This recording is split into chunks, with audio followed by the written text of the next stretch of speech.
ലഘുലീശൻ അഥവാ നകുലീശനാണ് ഈ സിദ്ധാന്തത്തിൻ്റെ, പാശുപത സിദ്ധാന്തത്തിൻ്റെ ഉപജ്ഞാതാവ്. അതുകൊണ്ട് തന്നെ ലഘുലീശ പാശുപതം എന്നാണ് ഈ സിദ്ധാന്തത്തെ പറയുന്നതും. പാശുപത സിദ്ധാന്തം ഡ്യുവലാണെങ്കിൽ ലഘുലീശ പാശുപതം നോൺ ഡ്യുവൽ പ്ലസ് ഡ്യുവലാണ്, ദ്വൈതാദ്വൈതമാണ് എന്നുള്ളത് ഓർത്ത് വെക്കുക. കാരണം ഞാനിത് വീണ്ടും വീണ്ടും പറയുന്നത് എന്താ അറിയുമോ, ഇത് പഠിക്കാൻ നേരത്ത് ആ ഒരു ബോധം ഉണ്ടാവാൻ വേണ്ടിയിട്ടാണ് കേട്ടോ. ലഘുലീശ പാശുപതത്തിൻ്റെ സൂചന എനിക്ക് ആദ്യമായിട്ട് കിട്ടുന്നത്, ഞാൻ ആദ്യമായിട്ട് നോക്കുന്നത് സായണ മാധവാചാര്യരുടെ സർവദർശന സംഗ്രഹമുണ്ട്. അതിൽ പ്രധാനമായിട്ട് പറയുന്ന ഒരു ദർശനം പറയുന്നത് ലഘുലീശ പാശുപതമാണ്. ആ ഗ്രന്ഥത്തിൻ്റെ സംസ്കൃത ശ്ലോകവും അതുപോലെ തന്നെ ഇംഗ്ലീഷ് ട്രാൻസ്ലേഷനും കിട്ടും.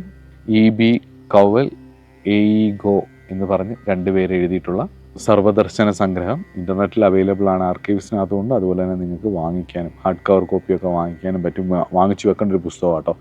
കുറച്ച് കാര്യങ്ങളെ മനസ്സിലാക്കണമെന്ന് ആഗ്രഹിക്കുന്നവരാണെങ്കിൽ വാങ്ങിച്ചു വെക്കേണ്ട ഒരു പുസ്തകമാണ്, അത് വാങ്ങിച്ചോളൂ. അപ്പോൾ അതിലാണ് ഞാൻ ആദ്യമായിട്ട് ലഘുലീശ പാശുപത ദർശനത്തെ കുറിച്ച് ആദ്യമായിട്ട് കാണുന്നതും. സാവർണീ മന്വന്തരത്തിലെ സൂര്യതനയനായിരിക്കുന്ന സാവർണീ മനു, ഈ സാവർണീ മനുവിൻ്റെ കഥ പറയുന്നതാണ് ദേവി മഹാത്മ്യം. അപ്പോൾ സൂര്യതനയനായിരിക്കുന്ന സാവർണീ മനുവിൻ്റെ മന്വന്തരത്തിലെ 28ാമത്തെ ചതുർയുഗത്തിലെ 28ാമത്തെ കലിയുഗത്തിൻ്റെ ആദ്യ ഭാഗത്തിലൂടെ 5126ാമത്തെ വർഷത്തിലൂടെയാണ് നമ്മൾ പൊയ്ക്കൊണ്ടിരിക്കുന്നത്, കലിയുഗത്തിൻ്റെ പ്രഥമ ഭാഗത്തിലൂടെ. അപ്പം ദ്വാപരയുഗത്തിൽ ഭഗവാൻ വിഷ്ണു വ്യാസരൂപത്തിൽ, ഓരോ ദ്വാപരയുഗവും കഴിയുമ്പോഴത്തേക്ക് വ്യാസഭഗവാൻ വന്ന് പുരാണരചനയും അതുപോലെ തന്നെ വേദം പകുക്കുകയും ഒക്കെ ചെയ്യും. കാരണം സത്യുഗത്തിൽ നിന്നും ത്രേതായുഗത്തിലേക്കും ത്രേതായുഗത്തിൽ നിന്നും ദ്വാപരയുഗത്തിലേക്ക് വരുന്ന സമയത്ത് ആശയങ്ങളുടെ ദൗർലഭ്യം വരികയും ആൾക്കാർക്ക് അതിനുള്ള കഴിവ്, ആ നിലവാരം കുറയുകയും ചെയ്യുന്നതിനനുസരിച്ച് വ്യാസഭഗവാൻ വരും. അപ്പോൾ 28ാമത്തെ ദ്വാപരയുഗത്തിൽ 28ാമത്തെ വ്യാസനായിട്ടാണ് കൃഷ്ണദേവായനൻ വ്യാസൻ വരുന്നത്. അങ്ങനെയാണ് വേദം പകുക്കുന്നതും അതുപോലെ തന്നെ പുരാണരചന നടത്തുന്നതും എന്നാണ് പുരാണങ്ങളിൽ തന്നെ പറയുന്നത്. വ്യാസായ വിഷ്ണുരൂപായ വ്യാസരൂപായ വിഷ്ണുവേ എന്ന് പറയുമ്പം വ്യാസരൂപനായിരിക്കുന്ന വിഷ്ണു അല്ലെങ്കിൽ വിഷ്ണുരൂപനായിരിക്കുന്ന വ്യാസഭഗവാൻ ദ്വാപരയുഗത്തിൽ വന്ന് പുരാണങ്ങൾ സൃഷ്ടിക്കുന്ന പോലെ തന്നെ ഇപ്പം നമ്മുടെ വ്യാസഭഗവാൻ എന്ന് പറയുന്നത് നമ്മുടെ ഈ ചതുർയുഗത്തിലെ ദ്വാപരയുഗത്തിൽ വന്നത് പരാശരപുത്രനായിട്ടുള്ള കൃഷ്ണദേവായനനാണ്. അപ്പം അതേപോലെ തന്നെ ദ്വാപരയുഗ തുടങ്ങി പകുതിയാവുന്ന സമയത്ത് അല്ലെങ്കിൽ അവസാനിക്കാറാവുമ്പോഴത്തേക്ക് ഭഗവാൻ രുദ്രൻ ലൗകീശനായി വരുമെന്നും ആണ്. ഈ സാവർണീ മന്വന്തരത്തിലെ 28ാമത്തെ ചതുർയുഗത്തിൽ 28ാമത്തെ കലിയുഗം തുടങ്ങുന്നതിന് മുമ്പ് ശ്മശാനത്തിൽ കിടന്നിരുന്ന ഒരു ശരീരത്തിലേക്ക് രുദ്രൻ ആവേശിക്കുകയും 28ാമത്തെ ലൗകീശനായി ജനിക്കുകയും ചെയ്തു എന്നാണ് പുരാണം തന്നെ പറയുന്നത്. അതുപോലെ തന്നെ ഈ ലൗകീശനെ കുറിച്ച് വായുപുരാണത്തിൽ പറയുന്നുണ്ട്. വായുപുരാണത്തിൻ്റെ പ്രത്യേകത എന്ന് പറയുന്നത് സർവദർശനത്തെയും ഒരുമിച്ച് കൂട്ടിയിണക്കി ഉണ്ടാക്കിയ മഹാഭാരതം എന്ന് പറയുന്ന ഇതിഹാസത്തിൽ, വ്യാസരചിച്ച മഹാഭാരതം എന്ന് പറയുന്ന ഇതിഹാസത്തിൽ 3 പുരാണങ്ങളാണ് ഏറ്റവും പ്രധാനമായിട്ട് പറയുന്നത്. 3 പുരാണങ്ങളാണ് ഏറ്റവും പ്രധാനമായിട്ട് പറയുന്നത്. ഒന്നാമത്തെ മാർക്കണ്ഡേയ പുരാണം, രണ്ടാമത്തെ മത്സ്യപുരാണം, മൂന്നാമത്തേത് വായുപുരാണം. ഈ വായുപുരാണത്തിൽ ഈ കഥ പറയുന്നുണ്ട്. 28ാമത്തെ ലഘുലീശനായിട്ട് രുദ്രൻ ഈ ഒരു ശരീരത്തിലൂടെ ചേർന്ന് വരുന്നതായിട്ടും പറയുന്നു. ഗുജറാത്തിലെ ബറോഡയ്ക്കടുത്ത് കാർവാൻ എന്ന് പറഞ്ഞ സ്ഥലത്താണ് ലഘുലീശൻ്റെ ജന്മഭൂമി. ദിവാൻജി PC എഴുതിയ Lakulisha of Karvan and his Pashupata cult എന്ന് പറഞ്ഞൊരു പുസ്തകമുണ്ട്. ഈ പുസ്തകം മേടിച്ച് വായിച്ചാൽ അദ്ദേഹത്തിൻ്റെ ജന്മഭൂമിയെക്കുറിച്ചും അവിടുത്തെ കുറേ കാര്യങ്ങളെക്കുറിച്ചും നിങ്ങൾക്ക് മനസ്സിലാവും. ഈ ബുക്കും ഇൻ്റർനെറ്റിൽ അവൈലബിൾ ആണ്. അതുപോലെ തന്നെ കൂർമ്മപുരാണത്തിൽ ഭഗവാൻ മഹാദേവൻ്റെ 28 അവതാരങ്ങളെക്കുറിച്ച്, 28 യോഗാചാര്യന്മാരെക്കുറിച്ച് പറയുന്നുണ്ട്. ശ്വേതാചാര്യൻ തുടങ്ങി നകുലീശൻ എന്ന് പറയുന്ന ആചാര്യനിലാണ് അത് അവസാനിക്കുന്നത്. ഈ 28 യോഗാചാര്യന്മാർക്കായി 4 വീതം ശിഷ്യന്മാരുണ്ടായിരുന്നുവെന്നും ഈ 4 ശിഷ്യന്മാരാണ് പിന്നീട് കാലാന്തരത്തിൽ യോഗയും ധ്യാനവും ഇന്ത്യയുടെ ഭാരതഖണ്ഡത്തിലും ലോകത്ത് മൊത്തവും പ്രചരിപ്പിച്ചതും എന്നാണ് പറയുന്നത്.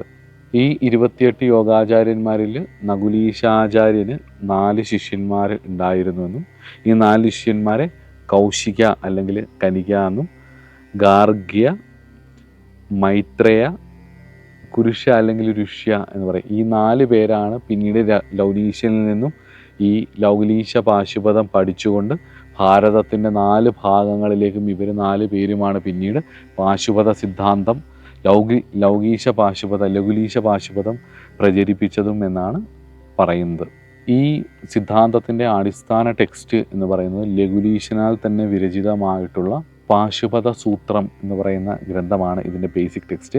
ഇദ്ദേഹത്തിൻ്റെ തന്നെ പരമ്പരയിൽ വരുന്ന 17ാമത്തെ ആചാര്യനായിരുന്ന കൗണ്ഡിന്യനാൽ വിരചിതമായിട്ടുള്ള പഞ്ചാർത്ഥ പാശുപത സൂത്രഭാഷ്യം അല്ലെങ്കിൽ പാശുപത സൂത്രത്തിൻ്റെ പഞ്ചാർത്ഥ ഭാഷ്യമാണ് ഇതിൻ്റെ ബേസിക് ടെക്സ്റ്റായിട്ട് സ്കോളേഴ്സ് പറയുന്നത്. ഇന്ന് അവൈലബിൾ ആയിട്ടുള്ളതിൽ ഏറ്റവും ബേസിക് ടെക്സ്റ്റായിട്ട് പറയുന്നത്. കൗണ്ഡിന്യനാണ് അതിന് പഞ്ചാർത്ഥ ഭാഷ്യം എന്ന് പറയുന്ന ഭാഷ്യം എഴുതിയത്. പക്ഷേ ആ ടെക്സ്റ്റ് ഒറിജിനൽ വന്നിരിക്കുന്നത് ലഘുലീശനിൽ നിന്നുമാണ്.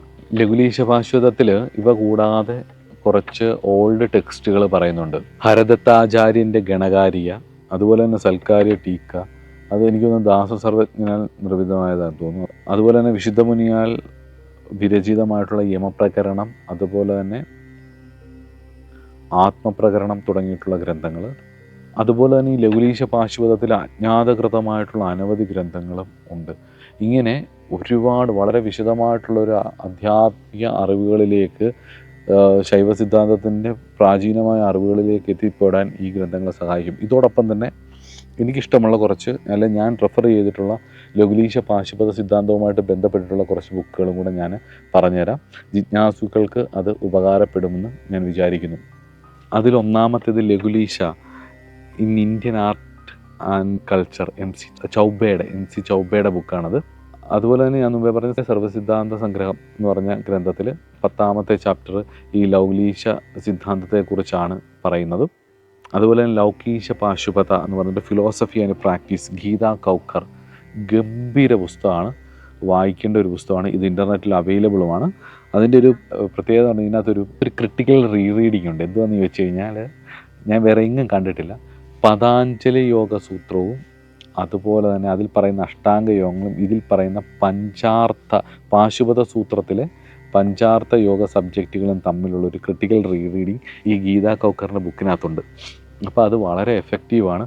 മനസ്സിലാക്കേണ്ടവർക്കാണെന്നുണ്ടെങ്കിൽ, പഠിക്കേണ്ടവർക്കാണെന്നുണ്ടെങ്കിൽ മേടിച്ച് ആ ബുക്കും വായിക്കാം. അതുപോലെ തന്നെ വേറൊരു ബുക്കാണ്, കുറച്ചുകൂടെ ഹിസ്റ്റോറിക്കൽ കാര്യങ്ങൾ പറയുന്ന ഒരു ബുക്കാണ് ഈ Eklingji stone inscription and the origin and history of Lakulisha sect എന്ന് പറഞ്ഞിട്ടുള്ള ഒരു ബുക്കുണ്ട്. അപ്പം ഈ ഏകലിംഗജി എന്ന് പറയുന്നത് മേവാർ രാജകുടുംബവുമായിട്ടൊക്കെ ബന്ധമുണ്ട്. മേവാർ രാജകുടുംബത്തിൻ്റെ ദേവതയാണ്. അപ്പോൾ അത് അവരുടെ മേവാർ രാജകുടുംബത്തിൻ്റെ ക്ഷേത്രമായിട്ട് ഈ ഏകലിംഗജി, അല്ലെങ്കിൽ മേവാർ രാജകുടുംബത്തിൻ്റെ അതിദേവതയായിട്ട്, അല്ലെങ്കിൽ മേവാർ രാജകുടുംബം ഈ ദേവൻ്റെ ദാസനായിട്ട്, ഈ ഏകലിംഗ ശിവഭഗവാന്റെ ദാസനായിട്ട് വരുന്നത് AD 734 അതിനുശേഷം ഏകദേശം 1000 വർഷത്തിന് ശേഷമാണ് നമ്മൾ തിരുവിതാംകൂറുകാർ പത്മനാഭ ഭഗവാനെ അവരുടെ ക്ഷേത്രം നിർമ്മിച്ച് പത്മനാഭദാസൻ എന്ന് പറഞ്ഞ പേര് വന്നത്. തിരുവിതാംകൂർ രാജവംശത്തിലുള്ളവർക്ക്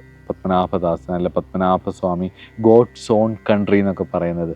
വാസ്തവത്തിൽ അതിന് ഒരു 1000 വർഷത്തിന് മുമ്പേ മേവാർ രാജവംശത്തെ അതിൻ്റെ മൊത്തവും അവകാശി ഈ ഏകലിംഗ ഭഗവാനായിരുന്നു, ഏകലിംഗ ശിവഭഗവാനായിരുന്നു എന്നുള്ളത്. അതിനോട് തൊട്ടടുത്താണ് ഈ ലഘുലീശൻ എന്ന് പറഞ്ഞ ഗുരു, അല്ലെ ഭഗവാൻ, അല്ലെ ആചാര്യൻ, അല്ലെ നകുലീശൻ്റെ ജന്മസ്ഥലമായിട്ട് പറയുന്നത്.